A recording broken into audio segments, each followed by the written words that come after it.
New to Soulframe? Well, in this video, I will show you everything that you need to do as a new player, but before that, let's introduce you to what Soulframe is. Soulframe is an upcoming open-world fantasy game with MMO elements from Digital Extremes, who are the same developers for Warframe.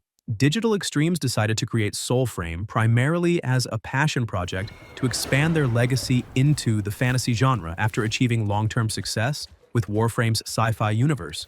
Warframe has been constantly at the top of Steam charts for years now, and that's because the studio builds their game alongside their audience. And this is the same for Soulframe. That's precisely why Soulframe has entered a pre-alpha phase, which is known as Preludes.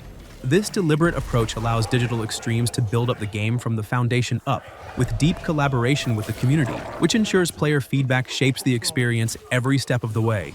Soulframe is guaranteed to be positioned for long-term success, and this is for two compelling reasons. First, the fantasy MMO genre is saturated with generic content and repetitive offerings, and by contrast, Soulframe is being developed transparently alongside its players, and most importantly, it's under the guidance of the same proven team that refined Warframe's highly successful live service model over more than a decade. Secondly, the game will launch as free-to-play with a firmly non-pay-to-win monetization structure, which prioritizes fairness, accessibility, and skill-based progression for all players. So, in short, Soulframe is what most players want out of an open-world fantasy game. So, with that out of the way, let's get into why you clicked on this video. Soulframe centers around an envoy, which is you, the player, who awakens in the fantasy world of Alca.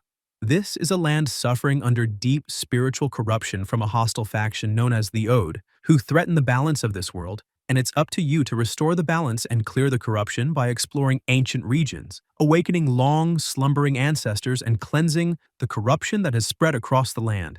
This game places a strong emphasis on nature, legacy, and rebuilding a broken world through exploration and discovery. You start off the game with the choosing of your mother's appearance, which you will inherit, and as soon as you arrive on Midrath, you are washed up on a shore, and this is where you will choose your pact. And as of Preludes 12, you can now preview each pact before settling on a final decision. Pacts are the most absolute core of your power in Soulframe, and they're the source of every single ability you wield, making them one of the most critical systems to master in the game and to get more of. Just like Warframe's Power Up Your Tenno in that game, pacts are Soulframe's game changer, if you will. It's your direct line to unleashing devastating magic and special abilities. Later in the game, you can find fragments from doing fables, which are the main story quests in the game. They drop fragments, which you will need to get about 3 of, then craft them in your armory, and you can freely change pacts whenever you want. You can also get these fragments from factions in the game, which we will get into later. These packs come with a starting weapon as well, depending on your pack choice. For example, choosing this pact will give you the Mage Staff, which you will then need to upgrade to rank 30, and this will also level your main character up.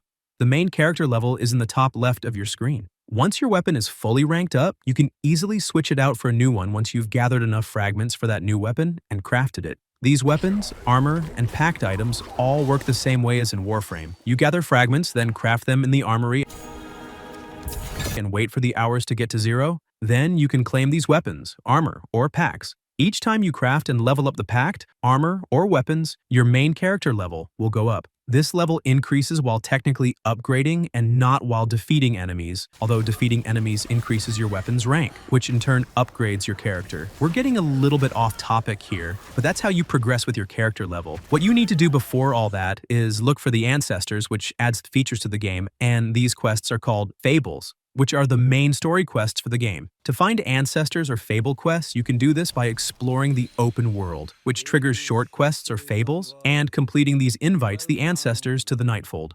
The ancestry system, which centers around finding these ancestors, is a core progression loop in the game that transforms the Nightfold into your hub. For example, unlocking Verminia will get you the Brewer of Hues section in your Nightfold. Here, you can dye your outfits and even brew spells like the Koga, which is Soulframe's take on a hard mode. You drink this elixir and the world becomes a red-tinted hue, and bosses and enemies become much harder to defeat. Plus, you can gain unique runes and armor that are tied specifically to this hard mode.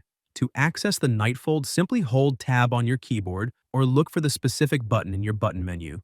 To find these ancestors, you'll need to explore Midrath's open world. Simply venture into specific locations, and you'll automatically trigger a short fable quest, although sometimes you'll first need to pick up a key item to start the quest line.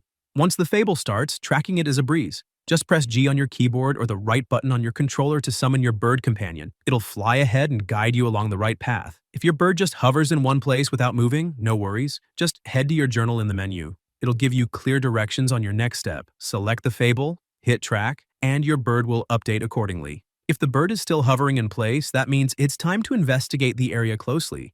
You should look for puzzles, hidden objects, or interactive elements to progress, but keep an eye on your compass at the top. It'll glow brightly when you're hot on the trail of your objective. New quests sometimes get instantly triggered after doing a fable, so just keep an eye on your journal. The most important ancestor to unlock is this one. This ancestor, named Tuvalcane, the Master Blacksmith, is absolutely crucial for your character's progression. Right here in the armory, you'll collect fragments dropped from bosses, dungeons, and even fables, and these fragments represent your future weapons, armor, and packs. What you will need to do is watch the progress line behind each item image. It will fill up to the top once you've gathered enough fragments. The image then shifts upward, which signals your fragments are complete. Next, you need to hunt down the required materials to craft it. And once you have the required material, the image climbs even higher and is ready for forging. Then hit craft and wait out the timer. You can also lower this time by using the premium currency, which is how the game is monetized. But we will leave that for another video. Once the piece is ready, you can claim it. But that's not all. This station lets you build everything equipable, like totems, which are essential for unlocking other factions.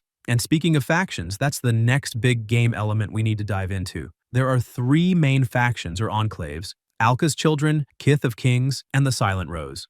These are core groups of NPCs that you can align with, each representing distinct attributes, cultures, and playstyles. They shape character progression and provide repeatable missions and unlock exclusive rewards in the menu. This is your key to unlocking unique rewards. When you first pledge to an enclave, which is a faction, no totem is required. But switching to another one like Alca's Children, Kith of Kings, or Silent Rose means you need to craft their specific totem using fragments found in rare chests across Alca. Once you join a new enclave, your map updates with their unique missions called Tales. These randomized quests are your ticket to earning standing, which is the experience points that power your progression. By completing Tales, you'll rank up your enclave and unlock exclusive rewards like crafting materials, armor, and even new packs from the favors shop. You can also spend standing to grab rare fragments, but you need to choose wisely because spending slows your rank up progress. First, you should rank up to the highest level over here before buying in the shop, as ranking up unlocks higher tier rewards. To get the experience points to rank up,